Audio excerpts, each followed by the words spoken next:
सारे दर्शन करके बाहर आ गए। वो सिर्फ 1 मिनट के लिए मंदिर में आया, लेकिन घंटों तक बाबा के दरबार में खड़ा रह गया। उसको होश नहीं रहा और वो बाबा की तरफ देख कर आंखें बंद करके आंसुओं की धार बहती रही और घर को आ गया। 15 दिन बाद 11 आई। सेठ बहुत से लोगों को लेकर अपने साथ बाबा के दरबार में गया। ऐसे हर 11 को वो खाटू जाने लगा। लेकिन एक दिन जैसे ही वो सुबह 11 को घर से निकलने लगा, मुनीम ने कहा, सेठ जी कहाँ जा रहे हो? सेठ ने कहा, अरे मुनीम तुझे पता नहीं, आज 11 है, मुझे खाटू धाम जाना है। मुनीम ने कहा, सेठ जी आपको पता नहीं, आज बाहर के कुछ व्यापारी आने वाले हैं, लाखों का सौदा होने वाला है और वो व्यापारी आज रात को वापस इंडिया के बाहर चले जाएंगे। आपके पास तो मौका है, आप 11 की जगह मावस को खाटू चले जाना। सेठ के मन में ये आया कि हाँ, इसमें क्या फर्क पड़ता है, आज यहाँ व्यापार कर लेता हूँ, सौदा कर लेता हूँ, मैं खाटू मावस को चला जाऊंगा। और सेठ उस दिन खाटू नहीं जा पाया। 11 निकल गई, मावस आई, मावस को फिर कोई व्यापारी आ गया। उसके बाद फिर पूर्णिमा आई, फिर कोई व्यापारी आ गया और इसी तरह सेठ व्यापार में फिर उलझ गया। एक दिन रात को सेठ सोया तो उसके नींदों में उसे ऐसा आभास हुआ कि उसे कोई आवाज आ रही है और उसने बड़े ध्यान से सुना।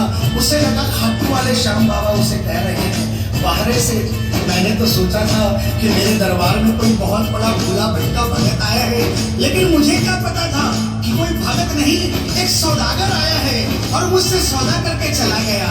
आज तू अपने घर में अपने व्यापार में खूब खुश है, तू वहीं पर खुश रहे। और ऐसा कहकर वो आवाज बंद हो गई। सेठ की आंखें खुली, उसके मन में ग्लानि हो गई। उसने सोचा कि मैं आज ही खाटू धाम जाऊंगा और वो जैसे ही खाटू के लिए निकला, रास्ते में एक्सीडेंट हो गया।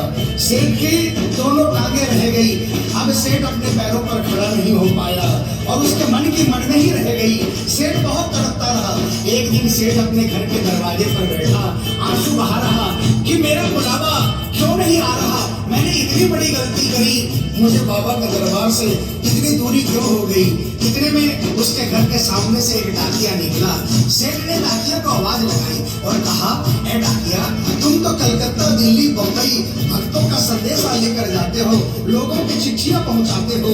आज मेरी एक चिट्ठी, मेरा एक संदेशा मेरे खाटू वाले श्याम बाबा के दरबार में क्या पहुंचा दोगे? डाकिया ने कहा, सेठ मैं तो आजकल खाली रहता हूँ, जब से इंटरनेट का जमाना आया है लोग ईमेल पर ही चैटिंग कर लेते हैं, बताओ तुम्हारा क्या संदेशा है और कहाँ पहुंचाना है। और ऐसे डाकिया ने सेठ से कहा और सेठ ने डाकिया से कहा।